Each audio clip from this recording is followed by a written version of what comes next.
ایک معصوم کی کہانی۔ پہاڑی گاؤں کا معصوم بچہ۔ پہاڑی علاقوں میں ایک چھوٹے سے گاؤں میں جہاں سبزہ زار خوبصورت پھول اور سرسبز کھیت تھے، ایک معصوم بچہ رہتا تھا جس کا نام ناصر تھا۔ ناصر کی عمر 6 سال تھی اور اس کا دل بے حد پیارا اور معصوم تھا۔ وہ اپنے گاؤں میں سب سے چھوٹا اور سب سے پیارا بچہ تھا۔ ناصر کے والدین غریب کسان تھے۔ ان کی زندگی میں خوشیوں کی کمی نہ تھی، لیکن مالی مشکلات کا سامنا ہمیشہ رہتا تھا۔ ناصر کی ماں فاطمہ گھر کے کام کاج کرتی اور ناصر کے والدین اقبال کھیتوں میں دن رات کام کرتے تاکہ اپنے خاندان کا پیٹ بھر سکیں۔ ناصر ہر روز اپنے والدین کے ساتھ کھیتوں میں جاتا اور پھول پتھر اور کیڑوں کی تلاش میں نکل جاتا اور اپنے معصومیت اور خلوص سے سب کے دلوں میں جگہ بناتا۔ ناصر کا خواب۔ ناصر کو سب سے زیادہ پسند چاندنی راتیں تھیں۔ ہر رات جب چاند آسمان پر چمکتا، ناصر چاند کو دیکھ کر سوچتا کہ چاند کے پیچھے کیا ہے۔ اس کے خواب میں وہ چاند کی دنیا میں جانے کا تصور کرتا، جہاں رنگین دنیا، عجیب و غریب مخلوقات اور خوبصورت مناظر ہوتے ہیں۔ ایک رات ناصر نے اپنی ماں سے کہا کہ وہ چاند کے پاس جانا چاہتا ہے۔ فاطمہ نے ہنس کر کہا، بیٹے چاند بہت دور ہے، لیکن اگر تمہاری دل کی خواہش سچی ہے تو شاید تمہاری محنت تمہیں ہی اپنے خواب تک پہنچا سکتی ہے۔ ناصر نے اپنی ماں کی بات کو دل سے لگا لیا اور اپنے خواب کو حقیقت بنانے کے لیے ایک عزم باندھ لیا۔ چاندنی کے پیچھے ناصر نے چاند کے قریب جانے کے خواب کو پورا کرنے کے لیے ایک منصوبہ بنایا۔ اس نے ایک چھوٹا سا سفر نامہ تیار کیا جس میں اس نے چاند کی دنیا کے بارے میں اپنی سوچیں اور خیالات درج کیے اور اپنے دوستوں اور گاؤں کے بچوں کو چاند کی کہانی سناتا اور ان کے ساتھ مل کر چاند کو قریب سے دیکھنے کی کوشش کرتا۔ ہر رات ناصر چاند کے نیچے بیٹھ کر چاندنی کی چمک سے لطف اندوز ہوتا اور چاند کے پیچھے کی دنیا کا تصور کرتا۔ وہ چاند کو اپنے خوابوں کے ساتھی مانتا تھا اور ہر رات اس کے قریب جانے کا وعدہ کرتا۔ ایک دن ناصر کے گاؤں میں ایک بزرگ شخص ابو احمد آئے جو کہ چاند اور ستاروں کے بارے میں بہت کچھ جانتے تھے۔ ناصر نے ان سے ملنے کا فیصلہ کیا اور اپنی خواہش ظاہر کی کہ وہ چاند کے قریب جانا چاہتا ہے۔ ابو احمد نے ناصر کی بات سنی اور کہا، چاند کے قریب جانے کے لیے تمہیں محنت اور عزم کو ثابت کرنا ہوگا۔ اگر تمہاری دل کی خواہش سچی ہے تو میں تمہیں کچھ سراغ دے سکتا ہوں۔ ابو احمد نے ناصر کو بتایا کہ چاند کی دنیا میں پہنچنے کے لیے اسے پہاڑی کی چوٹی تک پہنچنا ہوگا، جہاں سے وہ چاند کو زیادہ قریب نظر آتا ہے۔ ابو احمد نے ناصر کو ایک چھوٹا سا نقشہ دیا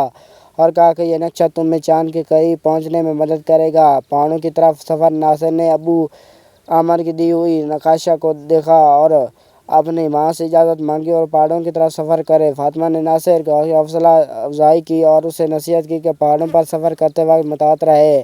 ناصر نے اپنے چھوٹے سے بستے میں کچھ کھانے پینے کی چیزیں رکھیں اور پہاڑوں کی طرف نکل پڑا۔ سفر کے دوران ناصر نے بہت سی مشکلات کا سامنا کیا۔ تنگ راستے، پہاڑی چڑھائیاں اور سرد ہوائیں، سب نے ناصر کے عزم کو آزمایا، لیکن اس نے ہار نہیں مانی۔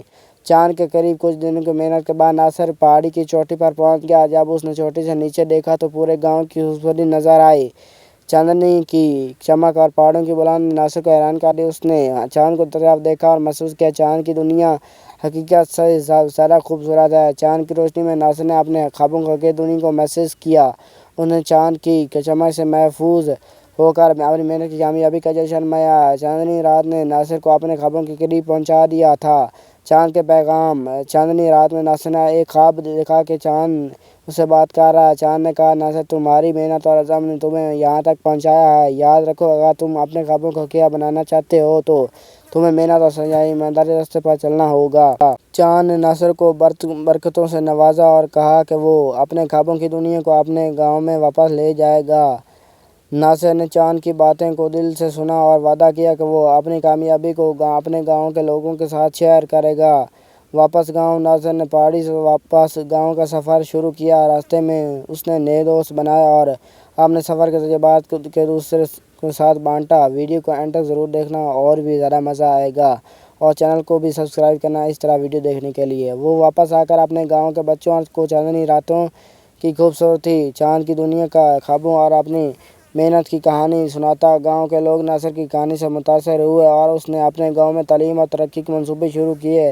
اس نے چاند کی روشنی سے حاصل کی گئی برکتوں کو گاؤں کی بہتری کے لیے استعمال کیا اور گاؤں کے بچوں کے لیے ایک تعلیمی مرکز قائم کیا۔ خوابوں کی دنیا کا جشن۔ ناصر کی محنت اور خوابوں کی دنیا نے گاؤں میں خوشیاں پھیلائیں۔ اس نے گاؤں کے لوگوں کے ساتھ مل کر ایک جشن منایا جہاں چاندنی رات کا منظر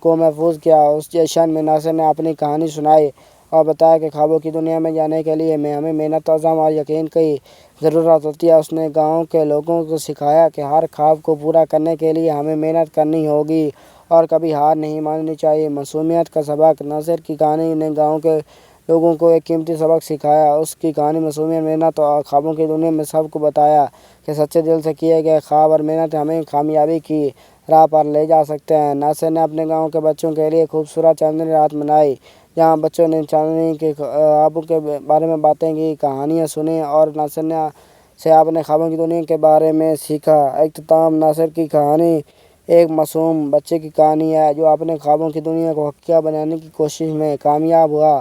اس نے ثابت کر دیا کہ چاہے ہم کتنے ہی چھوٹے کیوں نہ ہوں، ہمارے خواب بڑے ہو سکتے ہیں اور ہماری محنت بھی ہمیں کامیابی کی طرف لے جا سکتی ہے۔ ناصر کی معصومیت اور خوابوں کی دنیا نے ہمیں یہ سکھایا کہ خوابوں کو دیکھنے کی آزادی ہر کسی کو حاصل ہوتی ہے اور اگر ہم اپنے خوابوں کے پیچھے پوری لگن اور عزم سے چلیں تو ہمیں اپنی تقدیر بدل سکتے ہیں۔ آج بھی ناصر کا نام گاؤں میں ایک مثال کے طور پر لیا جاتا ہے۔ اس کی کہانی آنے والے نسلوں کو خواب دیکھنے اور انہیں حقیقت بنانے کی ترغیب دیتی ہے۔ اگر آپ نے میری یہ ویڈیو آنے تک دیکھی ہے تو آپ کو میں دل سے شکریہ ادا کرتا ہوں، اور ایسی نئی ویڈیو دیکھنے کے لیے چینل کو سبسکرائب کریں اور ویڈیو کو لازمی سے لائک ضرور کر دینا۔ بہت شکریہ۔